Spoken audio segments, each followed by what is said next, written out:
always. It's part of our Constitution. You know, the right to bear arms is because that's the last form of defense against tyranny.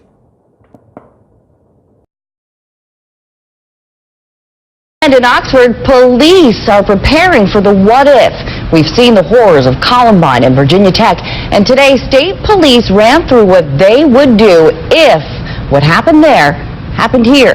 Fox 61's Jim Altman has more on the training troopers hope they'll never have to use. This is an opportunity for the Connecticut State Police to take the training that we have and integrate it with other first responding agencies. I don't want to get into the details of it. Suffice it to say that the medical examiner has been on the scene with all the proper personnel, and they'll do what needs to be done. And again, primarily what we're looking at right now is the positive ID, so we can give some closure to people. This is an opportunity for the Connecticut State Police to take the training that we have and integrate it with other first responding agencies.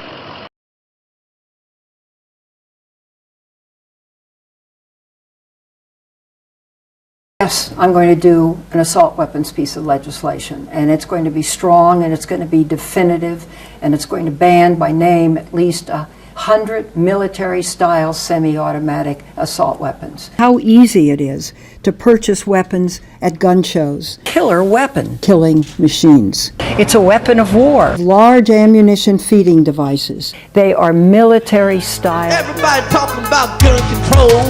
Gotta get rid of guns. Fuck that, I like guns.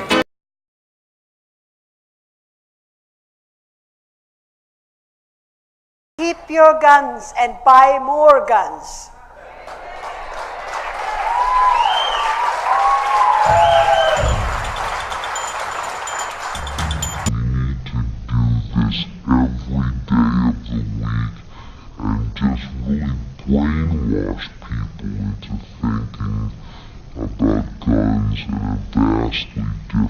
Just really brainwash people into thinking about guns in a vastly different way. And just really brainwash people.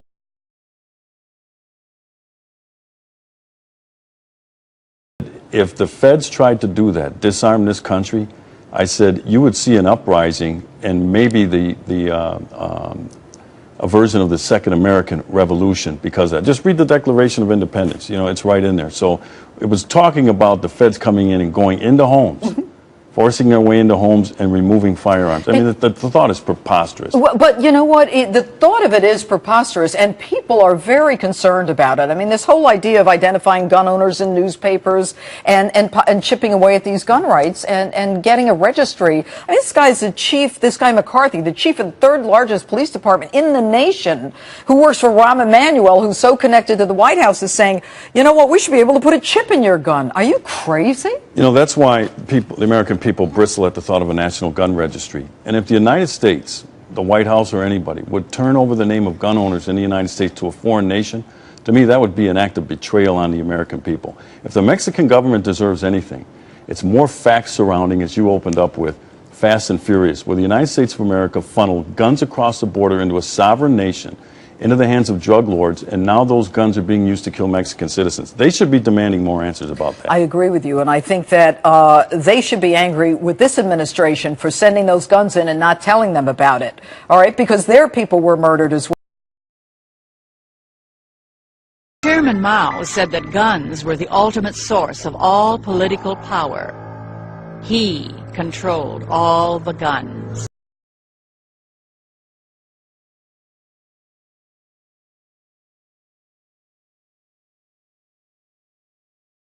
I'm telling you, be prepared for a major attack. But it won't be Osama bin Laden. It will be those behind the New World Order. I wonder what Osama bin Laden's targets are supposed to be. And if they don't, if this doesn't materialize in the next 2 or 3 weeks, it will eventually materialize because they haven't succeeded in getting the guns out of the hands of the American people, nor have they succeeded in taking our freedoms away. And so I can tell you with a certainty, they must do something terrible in order to stop this backlash and regain the sympathy of the mass herds of sheeple out there.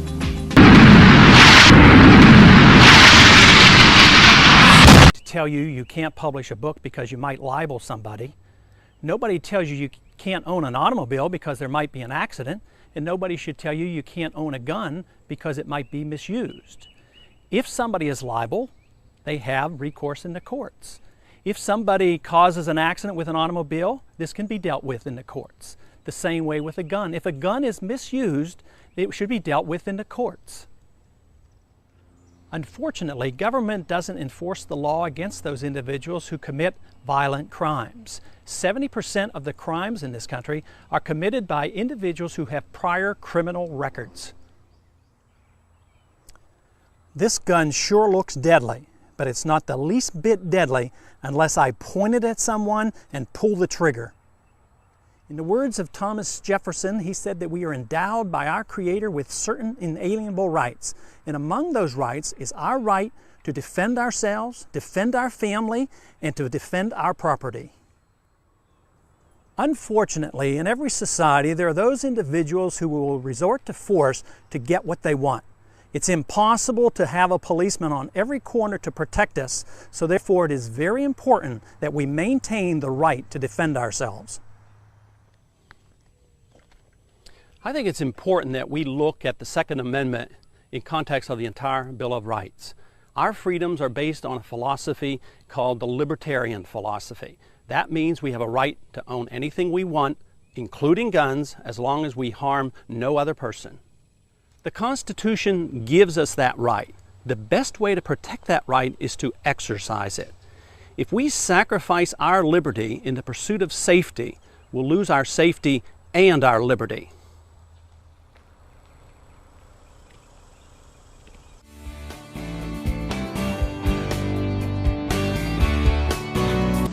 This is too obvious to ignore. It is right in front of our faces, and yet we still refuse to see it. I guarantee you that by 2012 there will be a World War III, but it will not be between nations. It will be us and them. They know this. Why do you think the UN is consistently trying to disarm the public and the nations? They don't want us to be capable of fighting back. The proof of this is in the film released by the UN called Armed to the Teeth, where it demonizes gun ownership. It is also shown in the Freedom from War policy put in place by JFK in 1961.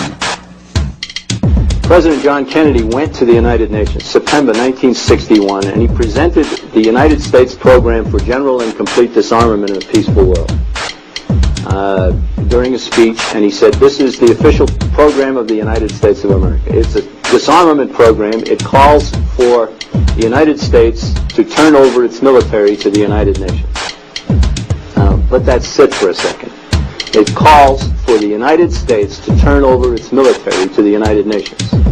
The program ends by saying progressive controlled disarmament would proceed to a point where no state would have the military power to challenge the progressively strengthened UN peace force. The UN would have all military power. This policy outlines some pretty scary scenarios when you understand what it reads. It calls for the disbanding of all national armed forces and the prohibition of their reestablishment in any form whatsoever other than those required to preserve internal order and for contributions to a United Nations peace force. This clearly shows that the UN is calling for all military power to be under their control. Inspection and verification must establish both that nations carry out scheduled limitation or reductions and that they do not retain armed forces and armaments in excess of those permitted at any stage of the disarmament process. Strategic delivery vehicles will be reduced. Arms and armed forces will be reduced. And all the while, UN peacekeeping powers would be strengthened. A UN Peace Observation Group would be available to investigate any situation which might constitute a threat to or a breach of the peace.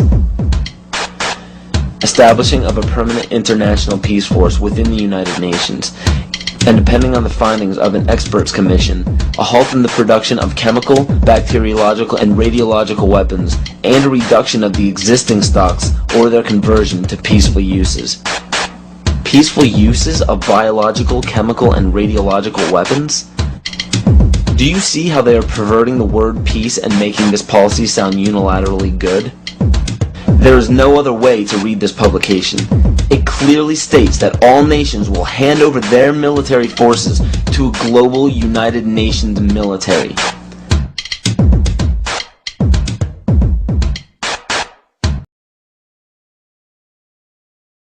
As far as people lining up and purchasing more guns, I think that we've seen for some time now that those who oppose any common sense gun control or gun safety measures have a pretty effective way of ginning up fear on the part of gun owners that somehow the federal government's about to take all your guns away. And that there's probably an economic element to that. It obviously is good for business, but I think that those of us who look at this problem have repeatedly said that responsible gun owners, people who have a gun for protection, for hunting, for sportsmen. Bill Jasper with the New American Magazine. For several decades now, we have been warning that globalist politicians in one administration after another, as well as in Congress, have been working to disarm the American people through international agreements and the United Nations treaties. For decades, those warnings, which were statements of fact, were dismissed by the progressive-minded as paranoia. Well, the Obama administration has now signed the Arms Trade Treaty, and the battle now goes to the Senate. For decades, the United Nations has been pushing an agenda for all nations of the world to disarm their peoples.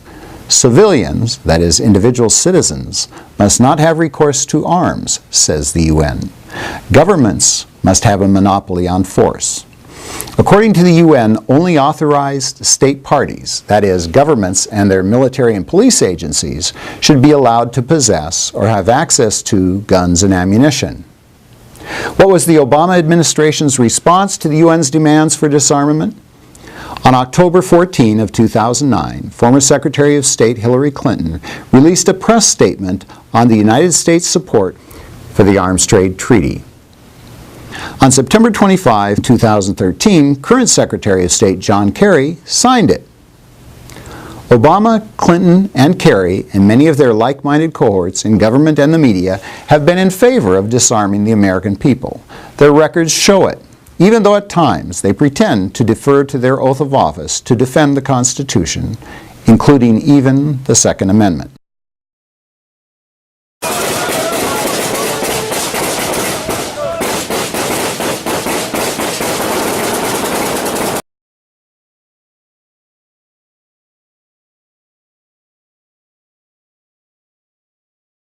America's Newsroom. Good to see you this morning. Good morning, Good to be Judge. with you, Martha, and Bill with his wisecracks over there. I'm good for that. Can they do this? Yes. You know, this is an interesting area of law enforcement. Everybody in law enforcement and the judiciary takes the same oath. I took the oath. It's to uphold the Constitution of the United States. Implicit in that oath is a judgment that each individual makes. Is this order that my superiors have given me? Is this request that my colleagues have asked of me? Is this application that lawyers have made before me consistent with the Constitution? Normally, there is tremendous cooperation between state and local law enforcement on one hand and the feds on the other. And that's for a variety of reasons. They help each other. Sometimes the state has to call in the feds, and the feds have something the states don't, a big fat checkbook. So the feds fund a lot of local law enforcement. But occasionally the feds will ask state and local law enforcement to do something they don't want to do. It might be against local law or a state law. For example, in Colorado and in the state of Washington today, local law enforcement cannot enforce federal laws against marijuana because marijuana is permissible under state law. That's a direct clash, a direct conflict.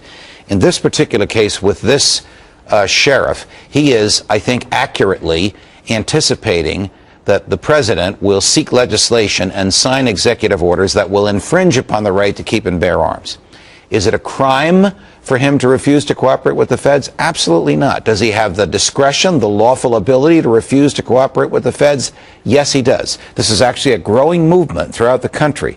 Local and state law enforcement saying to the feds, those are your laws, you enforce them. How many more innocent people? How many more? How many more? What has been the #1 cause of unnatural death in history? Democide, or death by government, has killed 290 million people on record. Look it up. Go look it up. In the 20th century, government murdered 4 times as many people as were killed in all the international and domestic wars combined. USSR, 61,911,000 people killed. Hitler's Germany, nearly 21 million people killed. Japan's imperialism, nearly 6 million people killed. Western colonization killed over 50 million people. Pol Pot's Cambodia, funded by the U.S. government. 2 million people killed. China's Communist Party, as many as 76 million people killed between 1949 and 1987. And the list goes on and on. Demand to know why the Department of Homeland Security bought more than 1.6 billion hollow point bullets. How many more people does government have to kill? Enough.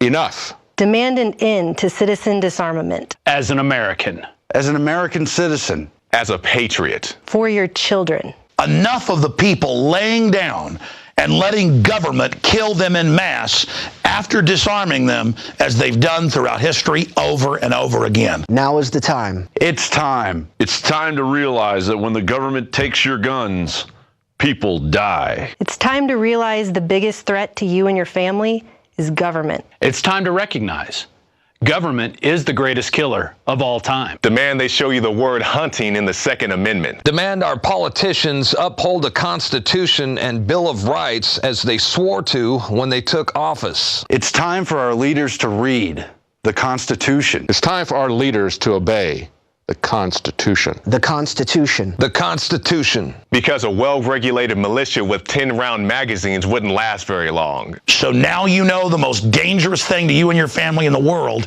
is government. Because mass murderers agree, gun control works.